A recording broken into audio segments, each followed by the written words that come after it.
Lately, I've been bored playing World of Warcraft. I get tired of running keys over and over again, and my friends, I guess they stopped playing in the meantime. So, I did what a lonely man would do. Look for new games on Steam. I saw this game, Claire Obscure. It's trending this week. Oblivion Remastered was released as well. I never played the original game before. And wow, this game's art style is amazing. And it's on sale as well. Maybe I'll try this one as my first Metroidvania game. Game after game kept piling up in my cart. Do you know what else I saw? The games I bought but have not played yet. I'm just buying games but not playing them. I wait for games to be on sale, then buy a bunch of them. I'll have a few seconds to think if it's reasonable. Then tell myself, yeah, that's a good deal. After that, I then proceed to play the same damn game. Champion, we need you back in the chamber. Even this video's intro, I'm still playing it. I decided not to buy any game and stop playing WoW in the meantime. I look at my library and notice this game I purchased back in April 2023. I guess it did not click for me, or I did not give it enough time because its playtime is only 15 minutes. I gave the game another try and my god, I think I finally found a gem. This game is called Against the Storm, a city builder game with roguelite mechanics. Now I'm not new to the city builder genre. I have 100 plus hours of playing City Skylines, Frostpunk, and other games alike, but I never played a roguelite city builder game. And to my surprise, I had a blast with this one. It made me sleep deprived. Currently, I have 200 plus hours of playtime. It would have been more than that if the late nights weren't catching up to me. In this game, you play as a viceroy and your job is to build settlements to fulfill the orders of your queen. You depart from this mountain, pick a tile where you want to build your settlement,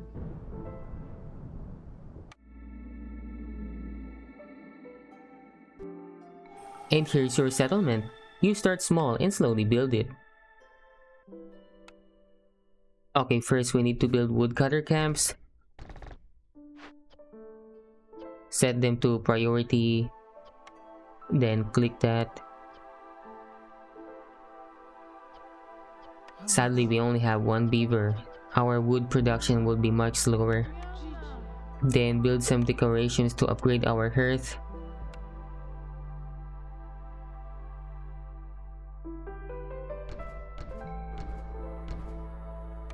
I like to have an assortment, so we'll put some benches here, some lamps down here, and some flower beds as well. Now we build houses for our villagers. I have 9 frogs. That's a lot. Sadly, some of them will be homeless for now. How many clays do I need for this? While my brain struggles to complete that, let me explain how you win this game. You have to complete this settlement by filling up this reputation bar. You lose if the red bar fills up, which is called the Queen's Impatience. Over time, the Queen grows impatient, slowly filling up the red bar, so your time here is limited. The game shows you a random list of orders you can accept. Upon completing that order, you will get some reputation and rewards. Okay, let's see what orders we can take. Get a Blightrot Seize, or discover 2 glades. I want to get those tools, so we'll take this one. Deliver an ancient tablet. Or use rainwater. I'll take this. And what else?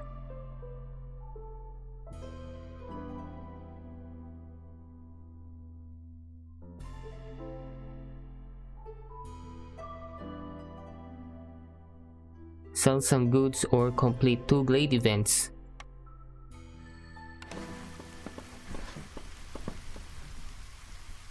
Let's clear this area because I want to put my lumber mill here.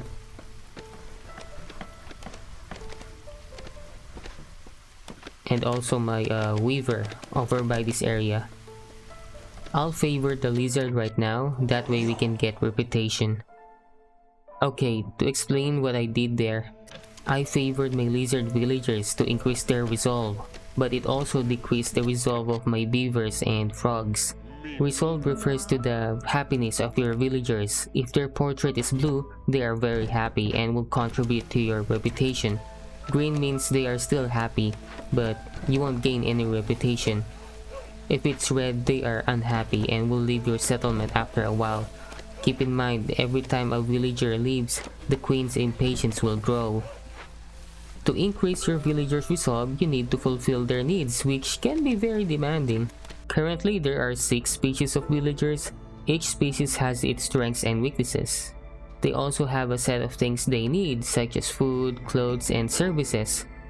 In this settlement, I have lizard and frog villagers. They need pie, boots, and brawling.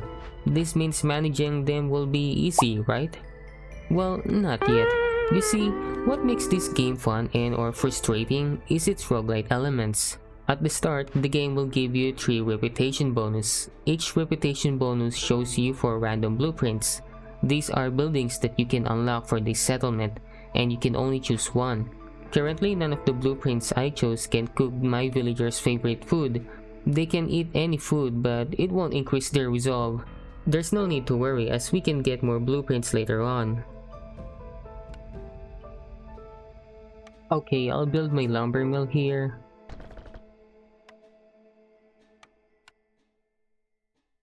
Then put my weaver here after clearing this area. We just opened a small glade. Let's see what we have here. Rain punk drill and some stones. Okay. Okay, let's start clearing this side so we can have more space. Hopefully these small glades have something good in them. Oh, let's turn this off so we won't piss off the other villagers during the storm.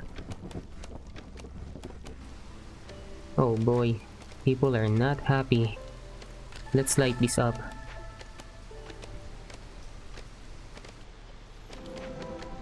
Okay, let's see what we have here. An obelisk. I should take these. Actually, I can't because I don't have any of those resources. But getting these can help reduce hostility points. Okay, so another explanation. This game has a hostility level mechanic. Various things can raise its level, such as the number of glades you opened, the number of villagers and woodcutters you have, and more. And everything seems kinda fine and chill until the storm came in, because why not? This is against the storm after all. Depending on your hostility level, forest mysteries will become active. Some mysteries will just drop your villagers' resolve, but others have more terrible effects like destroying the yield they produce. Basically, the storm becomes more dangerous the longer you stay here, making it harder for your villagers to endure. I still have homeless frogs, so let's build them a house. If I can make building materials, then I can upgrade their houses to house one more frog.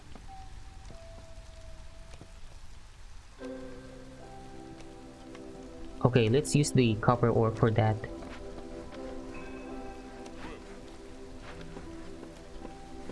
Oh wait, we'll also need rainwater. Let's build a geyser pump here.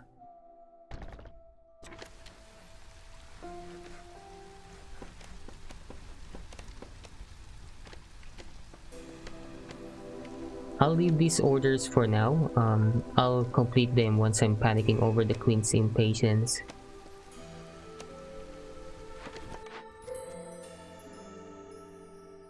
Okay, I have a bunch of frogs already, so it makes sense to take this order. But this one has a useful perk as a reward. Deliver some pots and wine.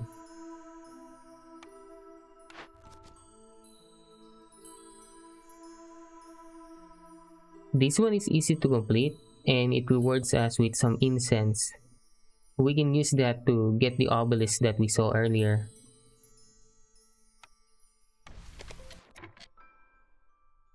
Okay, which glades are we opening here?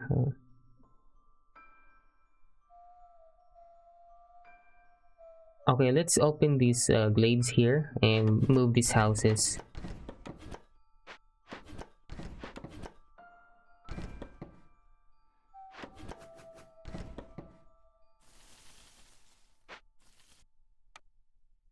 I also forgot to build a trading post, so we'll put it right here.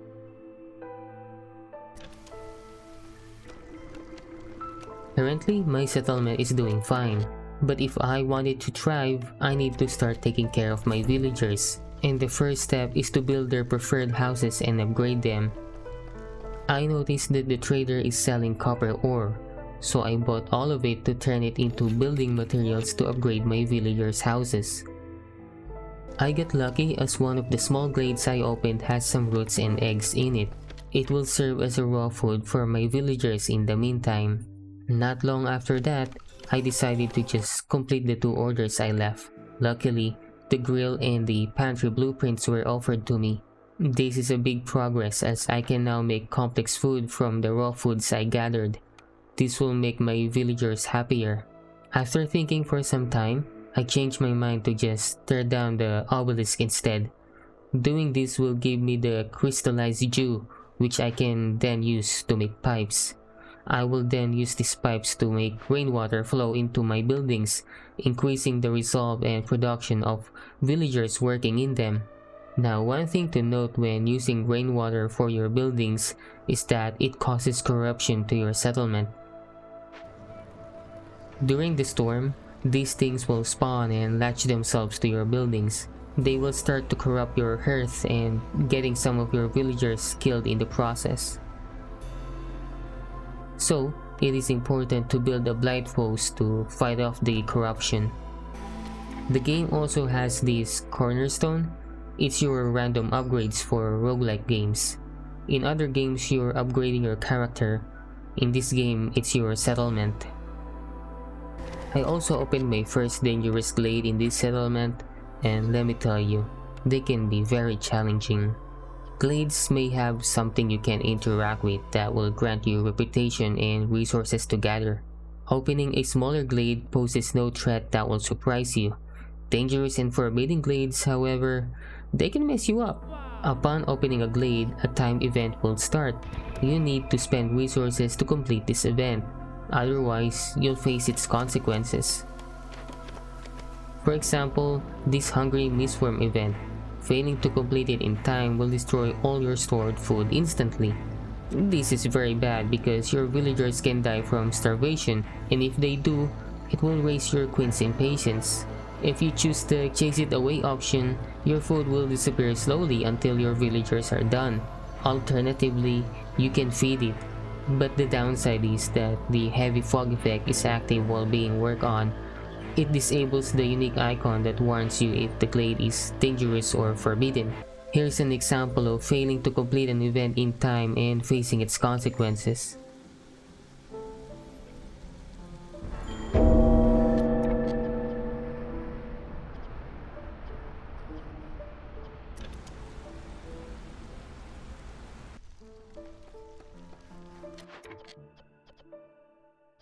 Let's make skewers for our lizards. Then turn this off so our villagers won't eat our raw food. Then let's assign our lizards to work here because they'll get proficiency and comfortable bonus. That will further increase their resolve.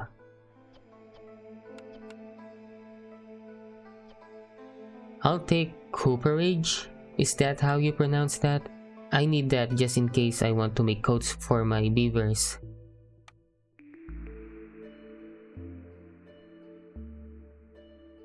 The cellar is viable here because I have an order involving wine. I'm probably not going to complete it and just rely on getting reputation through resolve, but we'll never know.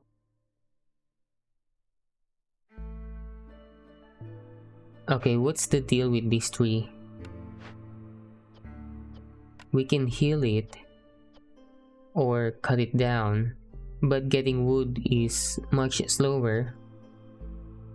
And all of our homes will house one fewer resident. That's bad. We don't want our villagers homeless during the storm. Plus, we'll only get 30 berries and 40 wood as a reward. Not worth the trouble, so we'll just heal the tree instead. Then let's make a warehouse close to these buildings here. I want to put houses there, so I'll build a warehouse here instead.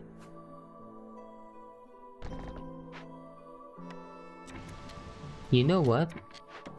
I'll just move this here a little bit. That way I can build a straight road and my brain will be satisfied. I know this is not needed, but it's gonna give me some relief. After I gathered enough raw food, I started making porridge for my frogs. Since I have so much stone, I also upgraded to paved roads to make my villagers move faster. I wanted to stack on raw food. Luckily, Trader Sahilda was kind enough to trade a bunch of her raw food for some coins and stones. I noticed that some villagers are on standby, so I sent them to do some excavation. Everything seems to be going fine, and things are going well for this settlement. I'll just take the Tinkerer in case I need to make my own tools.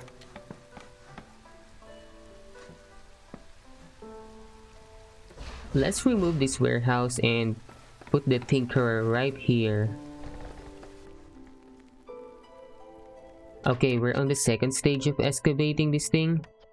Good thing we have enough scrolls for that. Okay, we can complete the varied delivery order. Now we just have to turn off the trade goods production so we won't waste any resources. Okay, we're almost finished with excavating this thing. Let's use the parts instead, because I'm pretty sure I'm gonna need a lot of tools. Let's open this glade since there's not much happening right now. Okay, let's see what blueprints we can pick. A bunch of service buildings, that's nice.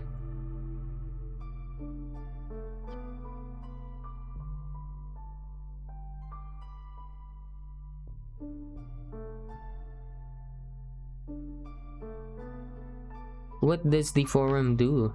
It gives you double yields? I don't think I need that. How about the clan hall? Okay, that's nice. I think I'll just pick this one. Then let's put it down in the middle, inside of my hearth's radius. That way we can upgrade the hearth and we'll get more resolve bonus. Okay, what do we have here? A totem of denial. We can perform the ritual to acquire the totem, granting us +3 resolve. But I don't feel like doing that, so I'll just burn it to the ground.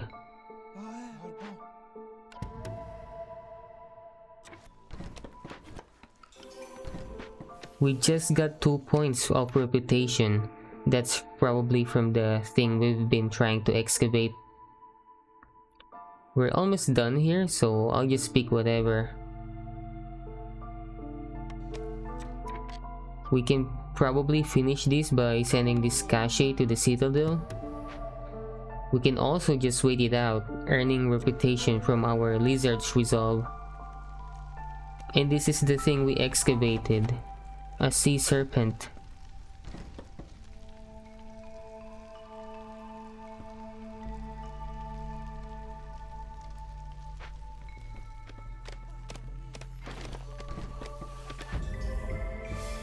And that's it, we have completed this settlement. We now have to move on to make another settlement. That's right, you won't stay in a single settlement. After all, these settlements are just temporary to complete your queen's orders. I say temporary because whenever you complete a settlement or fail, the cycle progresses, which is shown in this purple bar. When the cycle is about to end, everyone must go back to the mountain. And here's why. The land outside of the mountain is engulfed in a blight storm, destroying every settlement and changing the land.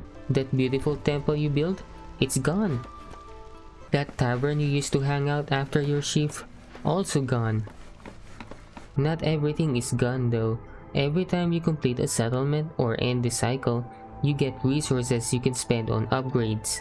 There are a bunch of upgrades in this game, like lowering the speed of Queen's impatience, reducing fuel consumption, increasing the resources you bring with you, or discount to traders.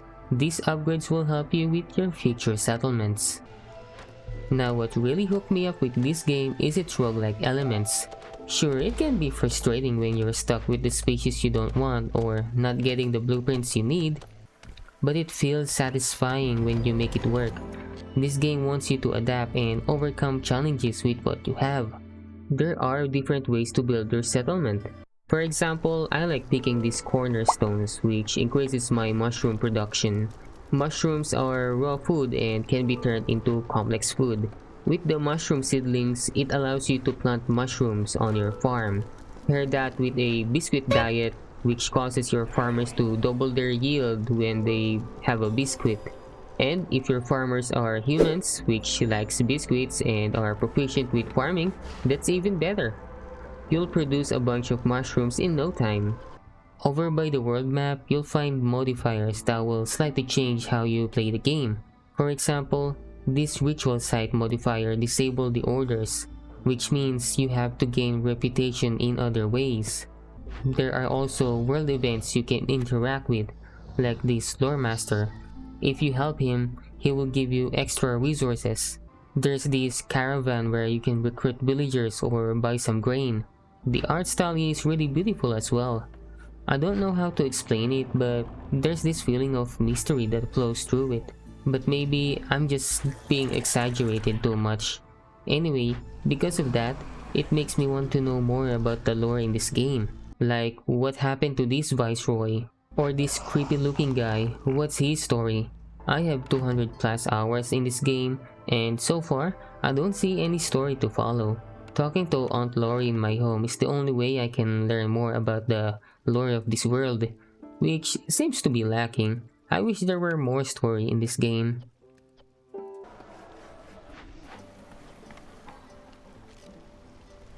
All things considered, I enjoy this game a lot. I'm glad I gave it another try instead of buying another game. Had I not tried this game again, I wouldn't know there's a gem hiding in my library. I wonder what other good games that are just sitting in my library waiting to be discovered. Have you experienced the same? Feel free to share it in the comment section below. Anyway, that's it for this video guys. I hope you enjoyed it, and if you did, please give it a like, and if you want to support me, feel free to subscribe. I will very much appreciate this and it will really help my channel grow. That's it for today guys.